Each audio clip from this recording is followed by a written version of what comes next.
दोनों भाई नाश्ते की टेबल पर बैठे थे। प्रियंका, मेरा नाश्ता कहाँ है?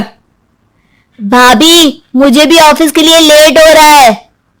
इस पर प्रियंका किचन में से दोनों के नाश्ते की प्लेट्स लेकर बाहर आती है। लो भाई, आप दोनों का नाश्ता। किसी को भी 1 मिनट का सब्र नहीं है। ये प्रियंका का ससुराल है, जहां कोई औरत ना होने की वजह से शादी वाले दिन से ही घर के साथ दोनों भाइयों की जिम्मेदारियां प्रियंका संभाल लेती है। दोनों भाई शांति से नाश्ता कर रहे होते हैं कि अंकुश अपने भाई की प्लेट से पराठे का एक टुकड़ा उठा लेता है। आपको पता है ना, मैं खाना शेयर नहीं करता, फिर भी मेरी प्लेट में से खाना जरूरी है क्या? अरे हद हो गई है, मुझे नहीं खाना अब। अंकुर गुस्से में नाश्ता छोड़कर टेबल से उठ खड़ा होता है। अरे ये कैसा बिहेवियर है अंकुर? एक टुकड़ा ही तो है। एक हो या आधा, मुझे भूख लगी है तो ये सिर्फ मेरा ही है। उसे भी किसी के साथ शेयर करने बैठा तो भूखा नहीं रह जाऊंगा। अरे बाबा ठीक है, अब इस पर भी लड़ाई। दूसरा बना देती हूं, पर प्लीज ऐसे खाना बीच में छोड़कर मत जाओ, इससे अन्न का अपमान होता है।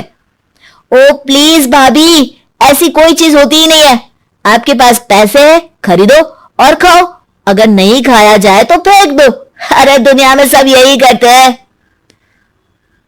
अंकुर बैग उठाकर ऑफिस के लिए चला जाता है, जिसके पीछे उसका बड़ा भाई मायूस सा घर में खड़ा रह जाता है। जिसने बचपन से सोने की चम्मच में खाया हो, उसे दुनिया के बारे में क्या पता होगा। वैसे गलती तो हमारी ही है। अगर कभी बचपन में ही सही गलत का फर्क सिखाया होता तो आज ये हाल नहीं होते। आप फिक्र क्यों करते हैं जी? भगवान है, वो जो भी करता है सबकी भलाई के लिए ही करता है, और जब वो चाहेंगे तो अपनी तरह से अंकुर भैया को भी सब कुछ सिखा देंगे। पत्नी की बात पर विश्वास कर अंकुश भी ऑफिस चला जाता है। सुबह से दोपहर होती है और अंकुर लंच करने ऑफिस के पास वाले रेस्टोरेंट में पहुंचता है, जहां वो एक साथ बहुत सारा खाना ऑर्डर कर देता है। सर, क्या कोई आपको ज्वाइन करने वाला है? नहीं तो क्यों? अब कुछ नहीं सर, ऐसे ही। वेटर चला जाता है और कुछ देर में अंकुर का ऑर्डर लेकर वापस आता है, जिस पर अंकुर सब डिशेस में से थोड़ा थोड़ा खाकर बाकी ऐसे ही छोड़कर बिल देकर चला जाता है। वाह भगवान, तेरी माया। कहीं कोई एक एक टुकड़े के लिए तरसता रहता है और ये 5 लोगों का खाना ऑर्डर करके एक का भी पूरा नहीं खाते। पैसे वालों की माया। वेटर टेबल साफ कर बचा हुआ सारा खाना लेकर रेस्टोरेंट के पीछे घूम रहे बच्चों के पास पहुंच जाता है, जिसे देख बच्चों के चेहरे खिल उठते हैं। वाह, आज इतना सारा खाना आया।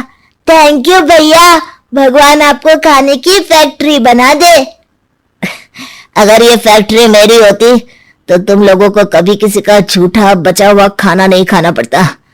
चलो तुम लोग खाओ, पर ध्यान रखो किसी को पता ना चले, नहीं तो मेरी नौकरी चली जाएगी। इसी के साथ दिन बीतता है और रात को दोनों भाई एक साथ घर पहुंचते हैं। कुछ देर में सब डिनर करने बैठते हैं, जहां अंकुश अंकुर को समझाने की कोशिश करता है। अंकुर, अगर हमें लाइफ में सब कुछ मिला है, इसका यह मतलब नहीं कि तुम उसका गलत फायदा उठाओ, बल्कि तुम्हें उसकी मदद से दूसरों को भी मदद करनी चाहिए। भैया, जिनके पास नहीं है उनकी वजह मैं तो नहीं ना, और ऐसे बहुत लोग हैं जिनके पास सब कुछ है। इसलिए अगर मैं एक इंसान कुछ नहीं करूंगा तो कोई फर्क नहीं पड़ने वाला।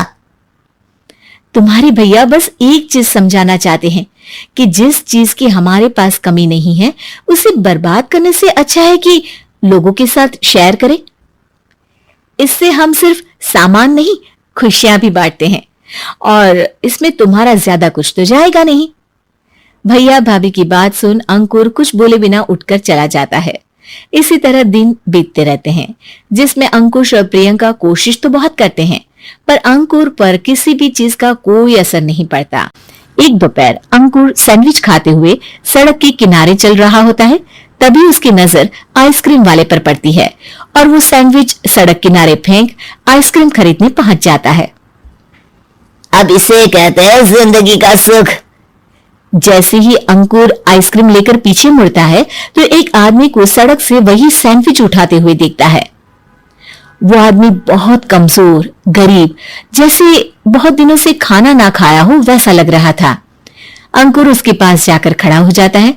उसे देखकर आदमी सैंडविच अंकुर की तरफ कर देता है। आपको भी खाना है क्या? क्या हम इसे आधा आधा कर ले? मुझे बहुत भूख लगी है। वो मेरा ही झूठा सैंडविच है, तुम दूसरा खरीद कर क्यों नहीं खा लेते? इसे क्यों खा रहे हो? अरे भैया, अगर खरीदने के पैसे होते तो 4 दिन से भूखा नहीं घूम रहा होता। हैं? क्या तुमने 4 दिन से कुछ नहीं खाया, फिर भी इस आधे सैंडविच को मेरे साथ बांटने के लिए तैयार हो गए? क्यों? अरे भैया, पैसा नहीं है तो क्या हुआ, इंसानियत आज भी उतनी महंगी नहीं हुई और ना ही उस पर अमीर गरीब का टैग लगा है जो हम उसे रख ना सके। पर अफसोस, आजकल लोगों के अंदर पोषण, खून या विटामिन से ज्यादा इंसानियत की कमी होने लगी है। आदमी की बातों से अंकुर को समझ में आ जाता है कि वो आज तक कितना गलत काम करता आ रहा था। इसके बाद से वो अपनी किसी के साथ शेयर नहीं करने और खाने को बर्बाद करने वाली आदत को छोड़ देता है।